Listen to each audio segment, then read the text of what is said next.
महाराष्ट्राला पहिला धक्का तेव्हा बसला जेव्हा 28 जानेवारीला दादांच्या विमान दुर्घटनेची बातमी आली.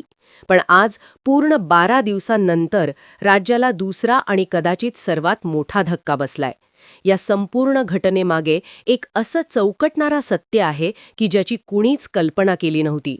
बघा, सुरुवातीला जेव्हा विमानातील प्रवाशांची यादी बाहेर आली तेव्हा स्पष्टपणे सांगण्यात आलं की विमानात 6 व्यक्ती प्रवास करत होत्या. पण आश्चर्याची बाब अशी की दुर्घटनास्थळावर फक्त 5 मृतदेहच सापडले. मग तो 6वा माणूस गेला कुठे? तो वाचला का? आणि जर तो सुरक्षित असेल तर नेमका तो कोण आहे? पायलट की स्वतः अजितदादा? 10-12 दिवस उलटून गेले या भयानक घटनेला. पण आज जी माहिती बाहेर आलीये तिनं लोकांच्या मनात प्रचंड गोंधळ निर्माण केलाय. कालपर्यंत सर्व न्यूज चॅनल्सवर एकच सांगितलं जात होतं, विमानात 5 प्रवासी होते, त्या 5ांचेच निधन झालं. दादांना ओळखण्यासाठी फक्त एकच पुरावा उपलब्ध होता, त्यांच्या मनगटावरचं ते विशेष घड्याळ. कारण भीषण आगीत जळालेल्या शरीरांची ओळख पटवणं अशक्यच होतं. दादांचा अंतिम संस्कार सुद्धा पार पडला.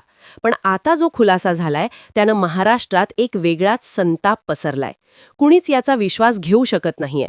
राष्ट्रवादीचे नेते अमोल मिटकरी यांनी एक धडाकेबाज विधान केलंय.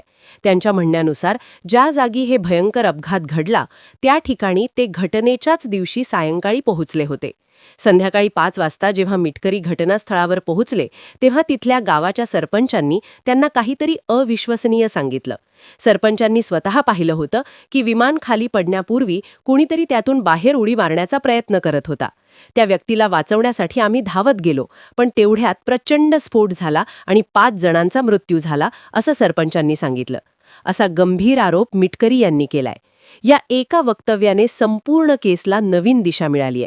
मिटकरी यांनी स्पष्ट शब्दात सांगितलंय की अजित पवार यांच्या मृत्यूमागचं रहस्य महाराष्ट्रापासून लपवलं जाणार नाही. त्यांनी ठाम संकल्प व्यक्त केलाय की जोपर्यंत श्वास आहे तोपर्यंत या सत्याचा पूर्ण उलगडा करून दाखवणार. आता सर्वात मोठा प्रश्न असा की जो माणूस वाचला तो नक्की कोण होता? त्याची ओळख काय?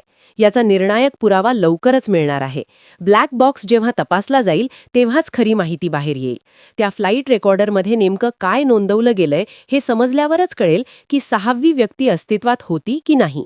प्रश्न असा आहे की सोशल मीडिया आणि बातम्यांमध्ये पहिल्यांदा चुकीची माहिती पसरवली गेली का?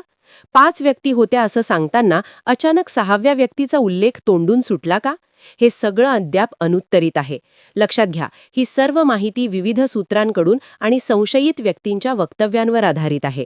आमच्या या चॅनलचा यात कसलाही संबंध नाही. फक्त तुमच्यापर्यंत खरी माहिती पोहोचवणं हा आमचा उद्देश आहे. आता 6व्या प्रवाशाचं खरं नाव आणि ओळख लवकरच उघड होणार आहे. यावर तुमचं मत काय? तुम्हाला काय वाटतं? हा षडयंत्र आहे की योगायोग? कॉमेंट सेक्शनमध्ये नक्की लिहा. अशाच धक्कादायक खुलास्यांसाठी या चॅनलला लगेच सबस्क्राईब करा आणि बेल आयकन दाबा. धन्यवाद.